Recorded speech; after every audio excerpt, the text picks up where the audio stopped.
Hello, my name's Kelly and I channel my spirit guides. And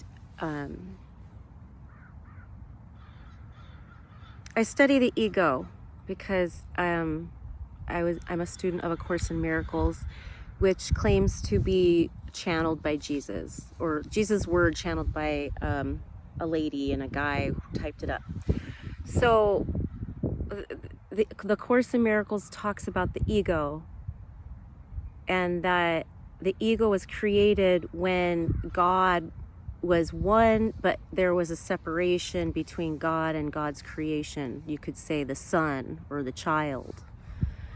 It doesn't matter. Gender doesn't exist in unity consciousness when everything is one.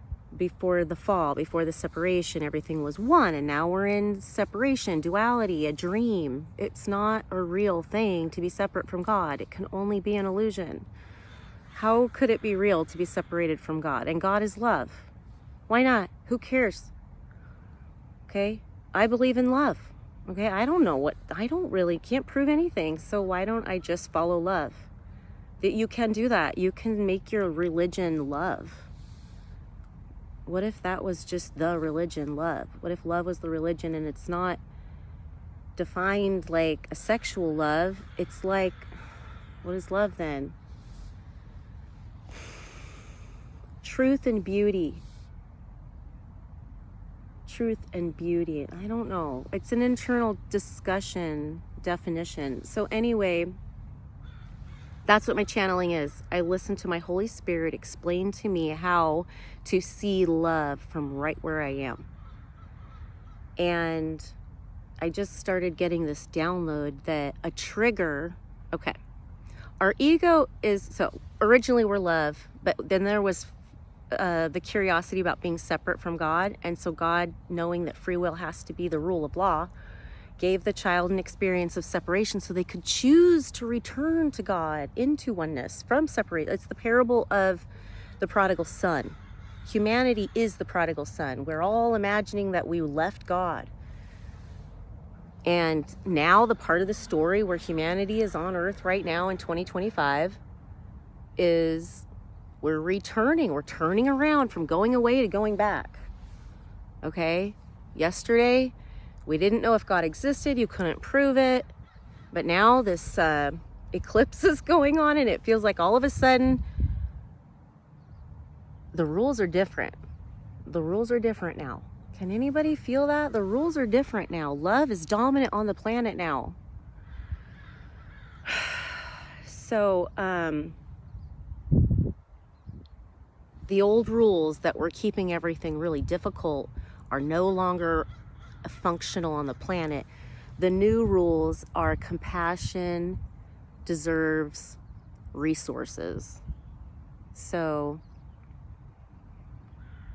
if you're trying to heal yourself and take accountability for your effect on the world and the people around you, if you're legitimately inside your own mind and heart privately, your goal is to heal yourself and others,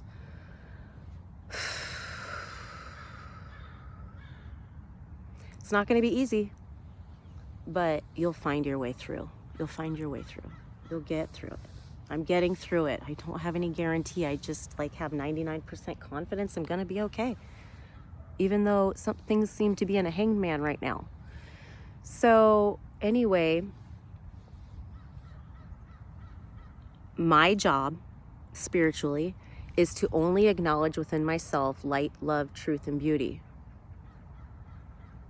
And cleaning up your ego is that you stand for integrity, and when you come up against challenges, triggers, difficulties, conflicts, you try to not break off, not disassociate further from it.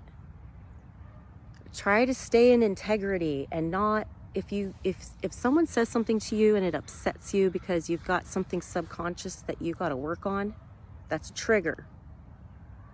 My most extreme trigger lately is my son.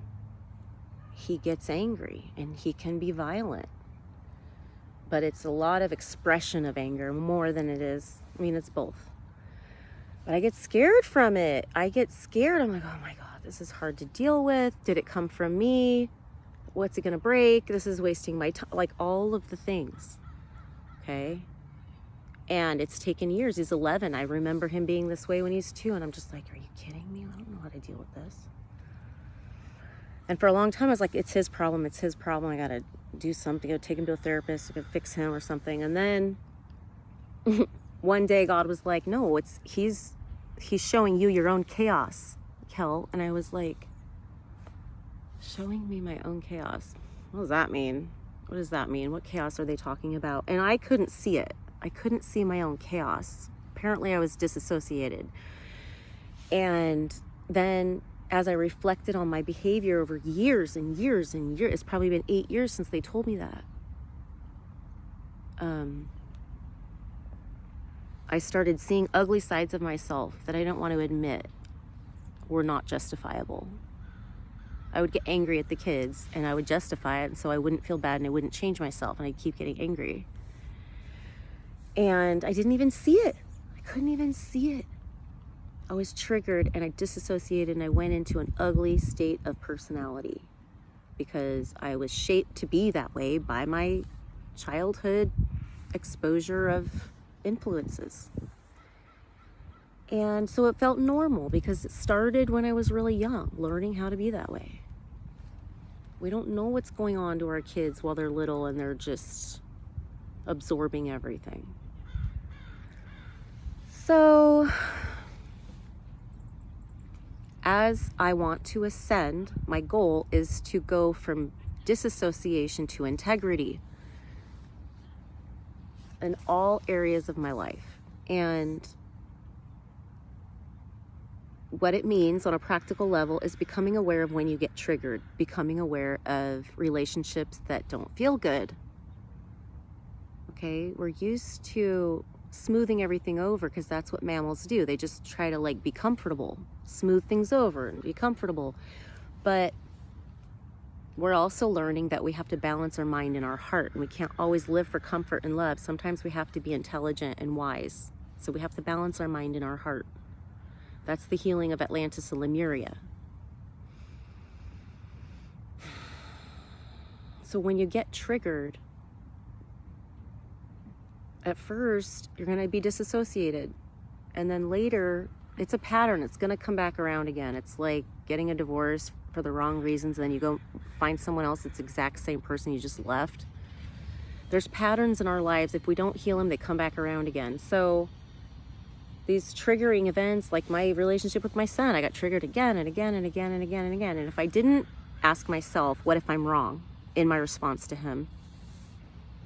Then I would keep doing the same thing again and again and again, keep blaming him. Whereas if I have beginner's mind, if I'm humble, if I'm meek, I can say, I'm doing something wrong here. There's something about me that needs to change in order for that relationship with my son to change. Okay, I need help. If I'm wrong and I don't trust any other human to tell me what to do, I have to go to the unknown. And who do I want advice from? Love and integrity and strength and confidence. That's where I want love. So I just hold those frequencies in my mind and I go, all these frequencies, you feel like this. What would you say about that? So that's what I do when I channel. I go integrity and strength and love. What would you say about my relationship with my son, where I'm getting really angry and I just hear a voice? I don't know. It's words come to me that say, well, first of all, if people are angry, it means they're hurt. So your son is hurt. So you need to hug him. But I get angry so fast, I can't hug him right away. Then you need to walk away until you calm down.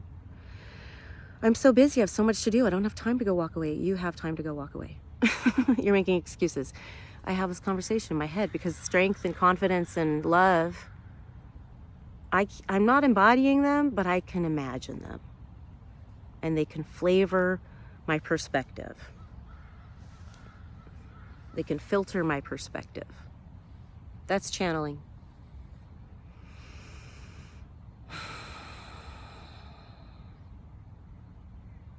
Brainwashing myself to understand the world through love. That's what I do. That's what I do.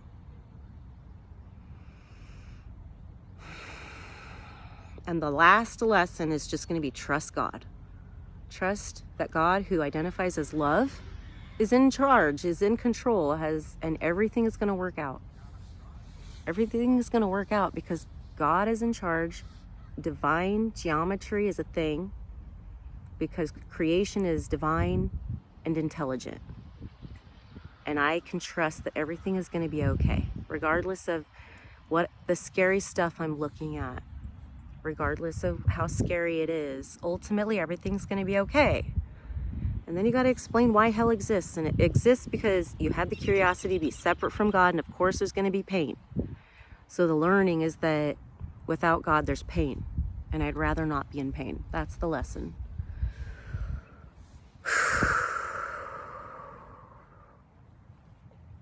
The problem is we're all asleep. And so we forget that. And you have to remind yourself. So basically, the work is to create anchors to remember love and to remember accountability and all the whole story. So you build this whole story just to remember love. It's simple, but it's complex.